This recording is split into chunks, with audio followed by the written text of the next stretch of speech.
Olá, seja muito bem-vindo a mais essa abertura semanal do mercado brasileiro. Estivemos aí com um jejum forçado no mês de junho.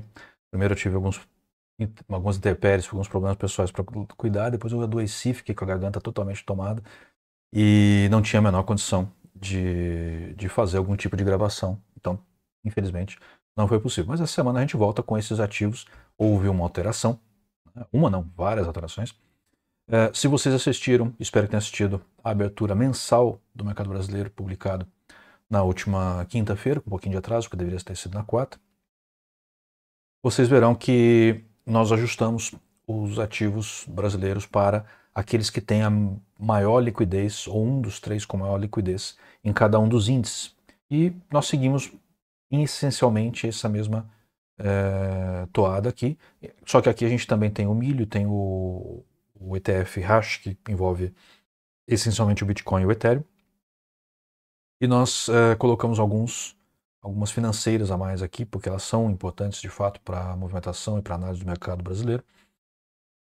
Além do último ativo, que lá a gente colocou a Embraer, mas a Embraer é um ativo que não tem uma expressividade em termos de movimento, né, na Bolsa de Valores. É uma empresa sensacional, mas não tem muito movimento, então não é uma empresa muito legal para se ganhar dinheiro operando ela na bolsa. Então a gente mudou para a Allianz, que é a segunda, né, colocada lá em termos de liquidez ou de volume negociado, que nos parece mais interessante em termos de negociação, negociabilidade na bolsa. A Embraer tem mais liquidez, mas o preço não se movimenta, então não adianta muito, né? A gente quer preço se mexendo para a gente poder ganhar dinheiro. Certo? Então vamos lá para o gráfico, né? Começando aí com os juros. Continua naturalmente aquele movimento de queda dos juros futuros, sempre eu friso isso, né? Juros futuros é a expectativa de juros. E aqui a gente tem, né, um Maximus tímido, né, caindo, né, não tanto, mas já um pouco lateralizado. A gente teve aqui 2 semanas de lateralidade nos juros, né, os juros indecisos, talvez principalmente pela situação aliás, 2 semanas não, né? O finalzinho aqui da sexta-feira, que eu estou falando de gráfico semanal. Então, em grande parte pela expectativa aí da conclusão da reforma tributária, que passou, né, na Câmara e agora vai para o Senado. Nossa opinião pessoal, a gente publicou isso, eu repito aqui, apesar de reduzir o número de impostos, né, a reforma é muito ruim, né, ela é muito centralizante, né, em Brasília. Eu acredito que isso não é bom para a visão geral, né? Ela tira poder dos estados e dos municípios. Ela tem uma capacidade muito perniciosa de aumentar os custos, tá? Principalmente de empresas maiores, né? Mas vai pesar também para os pequenos, de alguma maneira, né? Principalmente para quem presta serviço, como ele vai pagar agora um imposto mais consolidado, né? O ISS tende a ser aí no Brasil em torno de 5%, né? Essa é a média. E ele pode pular simplesmente para 25%, né? Vai aumentar os preços de serviço em 20%. Não acha que isso não vai gerar inflação, né? Que não vai causar problemas. Em empresas maiores que não se encaixam no simples, o impacto é absurdo. Absurdo. É uma pequena simulação que eu vi, dei uma conferida e parece que ela está mais ou menos correta. Uma empresa que fatura em torno de 10 milhões por ano, né? Ela já não está no simples. Ela, no esquema antigo, recolheria na faixa de 800 a 900 mil de impostos, passaria a recolher em torno de 2 milhões e 250. É insustentável. A margem de lucro dessas empresas é baixa. É bem baixa, diga-se de passagem. Quantas empresas na Bolsa de Valores, falando agora em empresas de Bolsa de Valores, superam a taxa Selic no pagamento de dividendos? Pouquíssimas. Pouquíssimas. A taxa Selic está em 13,75%. Aí você fala que vai ter um aumento de mais de 20% no custo, como é que você faz? Não tem quebra. Isso vai ter tem que ser transferido para o preço. E aí, não é só transferir para o preço. Tá? O consumo vai diminuir. O consumo vai diminuir, o custo fixo continua. Né? Os aluguéis, as instalações, os salários continuam. Então isso pode gerar desemprego, ele pode gerar fechamento de algumas unidades que sejam menos lucrativas. Enfim, vai gerar um monte de consequências. Para mim, é uma reforma perniciosa. Ela pode ter tido alguma boa intenção, que eu duvido muito, na hora de juntar impostos, mas ela é complicada, ela é mal escrita, ela dá margem para um monte de interpretações e a insegurança jurídica no Brasil, que já é muito grande, vai piorar. E na área tributária, é terrível que isso aconteça.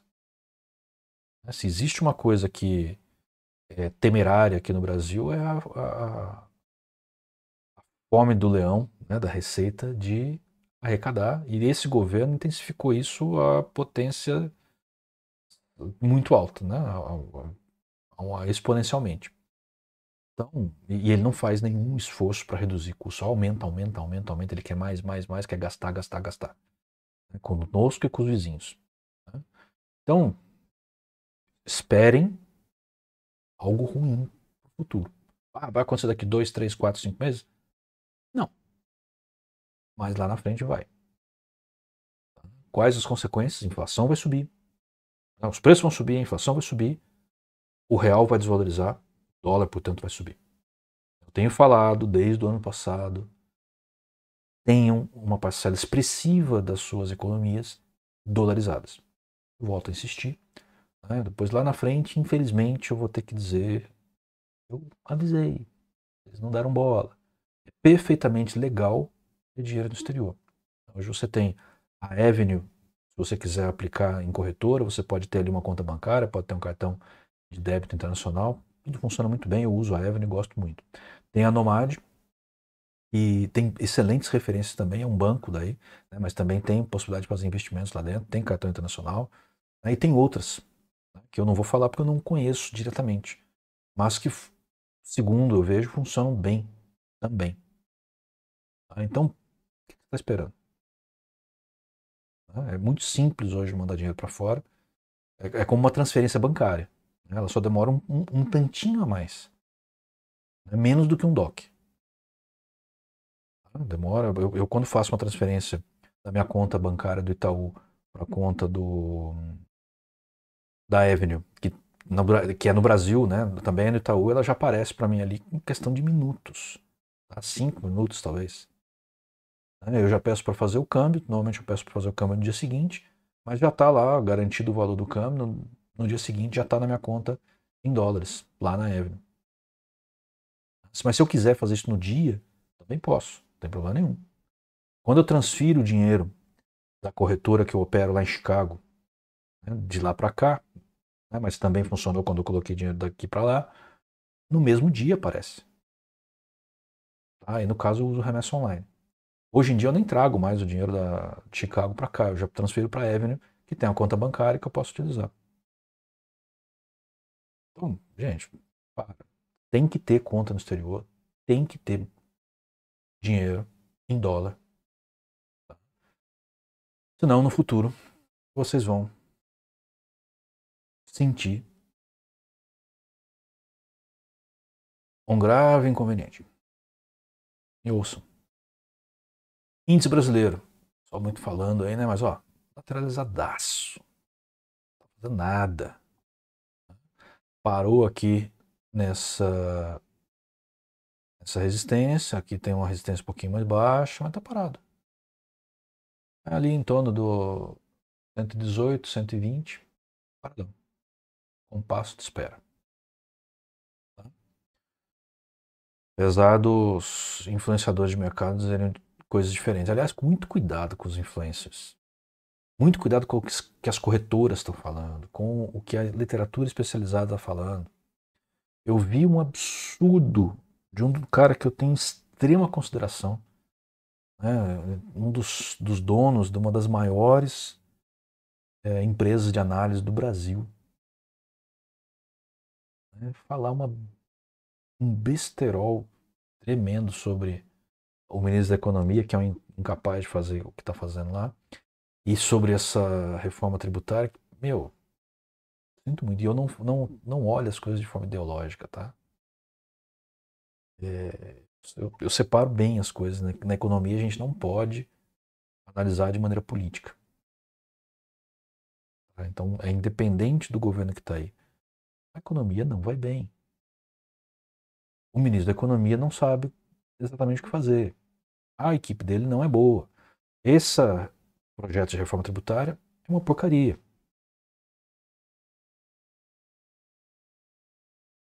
Mas tem gente que se empolga. Né? Bom, a Bolsa, ela não empolgou muito, né, essa semana, mas ela subiu um pouquinho. Né? São esses 3 candles aqui. E a gente não pode esquecer de uma coisa. O mercado não gosta de incerteza. Então, quando a Bolsa sobe, você não pode dizer, o mercado gostou da reforma tributária. Cuidado. O mercado eliminou uma série de dúvidas a respeito dela. Então, quando isso acontece, ele tende a ter uma movimentação um pouco mais expressiva, geralmente de alta. Não quer dizer que ele gostou. O gostou ou não gostou vai vir ao longo dos próximos dias, mas a reação imediata ela tem muito a ver com o que aconteceu nos Estados Unidos, que é muito mais importante do que a reforma tributária, por incrível que pareça, né? De que lá existe uma pressão inflacionária, né? Existindo pressão inflacionária lá, impacta nos negócios internacionais, que impacta no Brasil, certo? Essa reforma tributária não entra em funcionamento já, né? Ela só para o ano que vem, para começar, e ainda tem que passar pelo Senado. Ela ainda pode sofrer alterações. Ela não está definida ainda. E se sofrer muitas alterações, ela pode ter que voltar para a Câmara. Então, calma. Ela não está em vigor. Nem está aprovada totalmente ainda. Então, o movimentozinho da Bolsa é porque acabaram uma série de. Acabou uma série de dúvidas. Mas vão surgir outras que vão gerar movimentos no mercado. Tá? Então, por enquanto, o movimento da Bolsa é lateralizado. Cuidado. Atenção e cuidado. Dólar. Eu venho dizendo há tempos, né? Gente, o dólar ele não se sustenta neste nível que ele está chegando aqui de queda. Não se sustenta. Não tem como. A gente vai ter maior inflação. Os juros, se cair 25 pontos base na próxima reunião do Copom, na minha humilde opinião, vai ser uma burrada. Mas a Selic alta tem gerado o seu efeito de conter um tanto a inflação. Aí pode acontecer dela cair 25 pontos base. Tem nego que fala aí de 75 pontos base. É louco ou louca. Eu não acredito nisso. Espero não quebrar a cara. E se eu quebrar também, eu venho aqui e falo, não tem problema nenhum. A gente erra também. Então, assim, vai ter inflação. A inflação, essa reforma tributária vai pressionar a inflação para cima. O gasto excessivo do governo vai pressionar a inflação para cima. O desequilíbrio fiscal já está pressionando a inflação para cima. O Banco Central tem feito um bom trabalho de manter a taxa de juros elevada. Infelizmente, tem que ficar elevada, porque o governo é pedulário, é gastador. E isso tem surtido efeitos, tem dado uma segurada na inflação. Mas é uma segurada momentânea, gente. Cuidado. Todo o movimento econômico do Ministério da Economia, desse governo, é para causar, ele tende a causar aumentos de custos, inflação, enfraquecimento do real, valorização do dólar. Que é o que vai acontecer. Então, o dólar vai voltar a subir. A não ser que um milagre aconteça. Vai voltar a subir. Não tem jeito. E a Selic, ela pode até dar uma caidinha, mas ela vai voltar a subir. Pelo menos enquanto este presidente estiver lá. O ano que vem, aí é outro. Seja o que for, vai passar no Senado, porque o nosso Senado não barra nada, é uma porcaria no Senado. Não cumpre sua função. Vide o novo ministro do STF. E, lamentavelmente, a gente vai ter problema daqui a um ano e pouco. Um ano, mais ou menos. E vai mudar, com certeza, o Lula vai colocar outro presidente do Banco Central. Esse daí foi considerado um dos melhores do mundo. A gente vai sair dele, né? Daqui a um ano, mais ou menos. E aí, minha gente? A economia vai degringolar, não vai ter jeito. Espera pra ver. Bom, o que aconteceu? O dólar, nessas últimas semanas, subiu. Já era de se esperar, né? Eu tenho dito que isso ia acontecer. Ah, a reforma foi aprovada, ele caiu. Gente, se vocês assistiram a abertura global mensal macroeconômica e a abertura global semanal macroeconômica, vocês viram que o dólar desvalorizou no mundo todo. Ele desvalorizou frente ao euro, ele desvalorizou frente à libra esterlina, ele desvalorizou frente ao ien japonês, ele desvalorizou frente ao yuan chinês. Ele desvalorizou, é uma questão estrutural.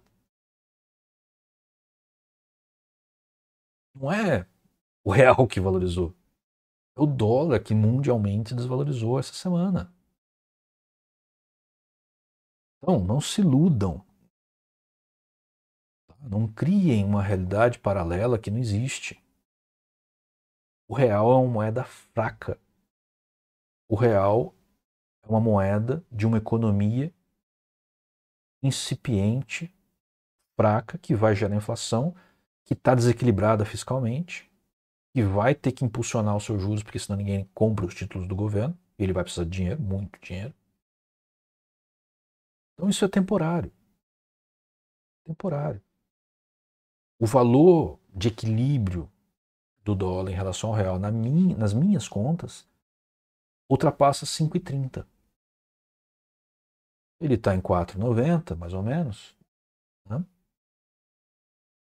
Tem aí 40 centavos para subir, no mínimo.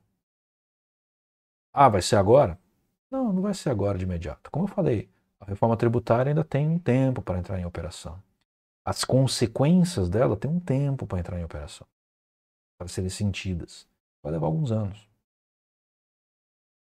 Mas tenho certeza que deste fundo aqui, ó, em torno de 4,50, 4,60, 4,50, 4,40 eventualmente, o dólar não passa. Não nessa configuração que a gente tem. Não passa. Então, quando o dólar cai, o que se faz? Compra-se mais. É isso. Tenha uma conta no exterior. Proteja o seu capital. Sei que eu sou chato falando isso, mas depois vão dizer que eu não avisei o suficiente. Milho super lateralizado. Ele está caindo no exterior. Né? Aqui está lateralizado, depois de uma queda expressiva. Né? A gente tem aqui o máximo sem muita intensidade, né? Meio paradão, lateralizado. No momento, eu diria que não é para se fazer alguma coisa, tem que esperar mais um pouco, ver o que ele vai tomar de definição, mas seja qual for, ela será, na minha opinião, para baixo. Então, milho subir e começar a encontrar resistência aqui, pode começar a pensar em vender. Ok? Hash, que é um ETF de cripto. Eu gosto de operar cripto através dele, porque está dando uma bolsa regulada. Eu prefiro bolsa regulada do que uma bolsa sem regulação, como são as corretoras de cripto. Tá? É simplesmente um conceito meu. Né? Ele está dentro de uma resistência. Ele deu uma corrigida boa, está dentro de uma resistência. O Maximus está indicando queda. Ele fez um doji nessa última sexta-feira, mas esse daqui é um movimento de queda na sexta-feira. Né? O Crocodilo está fechando. Certo? O Bollinger está fechando. Está com pouca volatilidade, né? Que indica que ele deve continuar mais um tempo lateralizado, mas a minha leitura mais macro, mais aberta, que não está aqui neste gráfico, ele vai voltar a subir. É uma boa, na minha opinião, ter um pouco de capital, não muito, porque é muito arriscado, ter um pouco de capital em boas criptos, Bitcoin, Ethereum, por exemplo, né? E eu gosto de usar o hash. Tá? Não é propaganda, é simplesmente o que eu faço. Eu coloco dinheiro em cripto aqui no Brasil através do hash e lá fora através de ETFs ligados ao cripto. Tá? Eu prefiro dessa forma. Okay?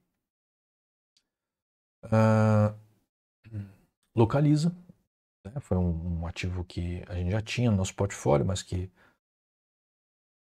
a gente vai manter por mais tempo. Ela está num franco movimento de alta, né?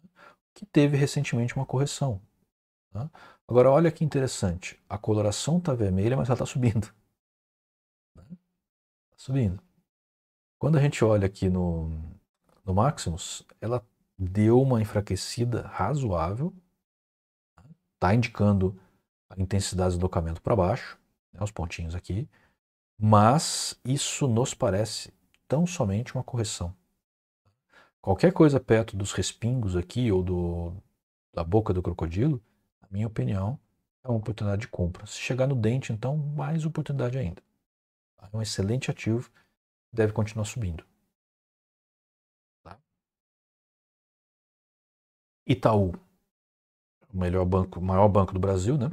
Ele paga dividendo todo mês, então o pessoal gosta, né? Principalmente o ITSA, mas aqui é o ITUB 4. E a gente tem um Maximus bem parado, sem um direcional bem definido, apesar de ter aqui um indicativo, eu diria que ele não é muito convincente. Ele deu uma corrigida nessa sexta-feira, mas ele teve aqui um movimento de alta, na minha opinião. Igual eu falei para Localiza, caiu na boca, ou mais ainda no dente do crocodilo, compra, no contexto que a gente tem atualmente. É para compra porque é um ativo que vai continuar subindo. Bolsa de Valores B3, né, a ação da Bolsa de Valores, ela está dentro de uma faixa de variação, mas ela começou a ter um certo movimento de elevação. O Maximus, ele está para baixo, mas ele está aliviando, né, mostrando que o movimento pode dar uma virada para alta. Aqui ele saiu do pântano e voltou. O crocodilo está virando para baixo, né, mas não virou ainda. Então ele pode estar só bagunçado aqui, querendo vir para cima de novo. O Bollinger está contraindo. Isso indica uma parada no movimento que depois faz um movimento brusco. Então, minha opinião é que a bolsa está em compasso de espera, né, junto com o índice, mas ela deve enfrentar alguma alta em breve. Então, eu diria que se ela chegar a níveis mais baixos de preço, é uma boa entrada de compra. Depois a gente tem Banco do Brasil bem lateralizado, com ligeira queda. O Maximus está começando a indicar aqui que pode vir um movimento de alta, mas o crocodilo está muito, olha, muito parado, que nem a bolsa, né? Está muito parada. Eu não acho que seja um bom momento de pensar em algum tipo de compra ou venda. Tá? Espera mais um pouco. Depois vem Ambev está lá embaixo, num bom movimento, num bom momento de suporte. Está bem suportada aqui. O Maximus sem coloração ainda, mas né, sem intensidade, mas recuperando-se devagarzinho. Tá? O crocodilo para baixo. Tá? O movimento geral, depois de um movimento de alta expressivo, né, ela encontrou, fez um duplo topo aqui e caiu. Já está aqui há vários períodos, né, 2 dias aqui, encontrando suporte. Eu acho difícil ela cair mais do que isso. Tá? Ela deve corrigir até a boca do crocodilo, talvez o dente do crocodilo, e depois então voltar a cair. Tá? Não me parece que ela vai virar para alta, não. Pelo menos nesse gráfico aqui não está me parecendo. Tá? Mas ela tem condições de engatar uma alta, só que ela vai ter que superar o crocodilo que está embaixo. Então ela vai ter que vir, cair e de repente voltar, enquanto isso o crocodilo vai se recompondo. Tá? Não vai ser uma coisa instantânea. Neoenergia, um movimento expressivo de alta recente, lateralidade aqui. alta, lateralidade, aqui ele deu um salto e lateralidade de novo. Se eu pegar aqui o Maximus, ele não diz nada quase de estimulante para poder fazer alguma posição. Ela está trabalhando no topo do pântano, então eu diria o seguinte, caiu, você pode pensar em comprar alguma coisa. Antes disso, eu não faria esse tipo de movimentação, a não ser que você queira um movimento realmente de muito longo prazo. Tá? Suzano é um ativo que tem um impacto também internacional, né? Mas olha só, lateralidade ligeiramente de alta, o Maximus sem expressividade e aqui sem expressividade. Eu diria que o melhor neste momento é aguardar que ela tome tendência. Né? Por enquanto a lateralidade não tem muito o que fazer. Depois, Equatorial, uma boa empresa também. Né? Movimento de alta. É um máximo sem muita convicção. Tem muita convicção aqui. Mas eu diria que, olha só, ela caiu, está batendo próximo da boca do crocodilo. Se você é do tipo que pensa em investir, me parece que é um bom ponto de entrada. Não é um excelente ponto de entrada, mas é um bom ponto de entrada. Você provavelmente não vai entrar no negativo, se entrar vai ser muito pouco. Ok? Depois, VEG, uma excelente empresa, excelente você ter ela na carteira, bem lateralizada. Eu diria que se ela chegar próxima desse suporte aqui, é um bom momento de compra. Por enquanto, acho que está um pouquinho acima do que eu gostaria. Mas não está tão ruim, R$ 1 mais ou menos acima do que eu considero que seria um valor ideal agora para entrar numa posição e pensando em longo prazo também. A VEG não é uma empresa muito boa para se fazer trading, né, operações curtas. Geralmente ela propicia melhor operações mais prolongadas. Ok? Depois, JBS, é uma empresa que eu não gosto muito, mas ela propicia bons negócios. No momento, ela está lateralizada, bem lateralizada. Não há muito o que fazer, sem muita convicção no Maximus. Aí eu diria que, nesse momento, é melhor esperar. A Bolsa Brasileira está em compasso de espera, né? A gente está vendo aqui que está um monte de coisa em compasso de espera. Um monte de ativo, né? Vale do Rio Doce, uma maior empresa da Bolsa. Né? Às vezes ela fica ali com a Petrobras, mas eu diria que ela é a maior empresa da Bolsa. E apesar de há 6 meses atrás o pessoal de alguns corretores está dizendo que é um bom ponto de entrada, é um bom ponto de entrada, fala, vai cair mais, vai cair mais.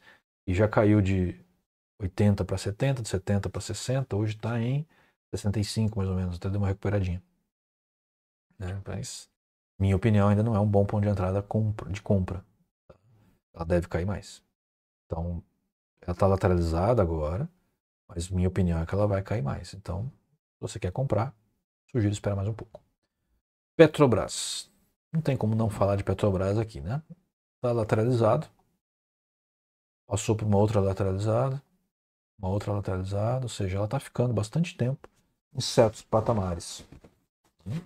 O Maximus está com pouca convicção, bem lateralizado. Ele está se mantido muito tempo aqui no 38,2. Isso mostra que não tem muito ímpeto, né? Mas é um ímpeto de queda, de qualquer maneira, né? Tanto que ele tem caído, mas não muito. O crocodilo está muito juntinho aqui, não mostra convicção nenhuma.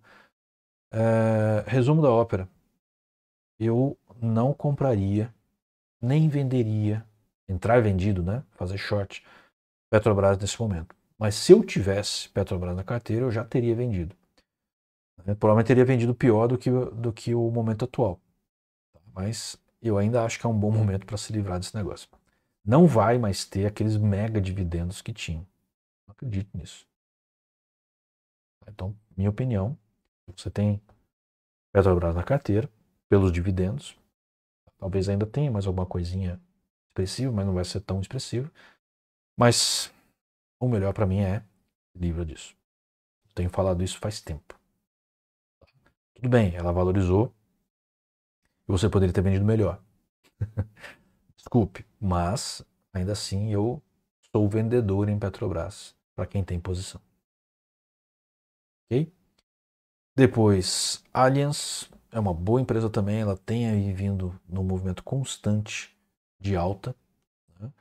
O Maximus não está muito estimulante, mas é uma empresa que vai continuar na alta. Eu diria o seguinte, cada vez que ela cair próxima da mandíbula, da linha vermelha, como aconteceu aqui, ó, até um pouco abaixo, é compra. É uma empresa que está indo bem. Ah, eu quero comprar aqui perto dos dentes. É um bom ponto também. Tá? Mas você pode passar por algum calorzinho. Se você suporta bem esse calorzinho de uma posição um pouco negativada, beleza. Não tem problema. Adapta também, mas é uma empresa para você olhar no longo prazo. Ok? Bom, essa foi então a abertura semanal do mercado brasileiro depois do jejum de junho, né? Recomeçando julho aí com as publicações, certo? Tudo bem que está na segunda semana de julho, mas recomeçamos. Espero contar com a sua recorrente audiência e que você ajude a divulgar. Gostaria muito que essas nossas aberturas atingisse mais pessoas. A gente ainda não faz nenhum tipo de impulsionamento significativo das nossas publicações, mas vai chegar o momento de fazê-las. Eu espero contar com o apoio de vocês. Bom, então é isso por enquanto. Muito obrigado e até a próxima semana com mais uma abertura semanal do mercado brasileiro. Até mais.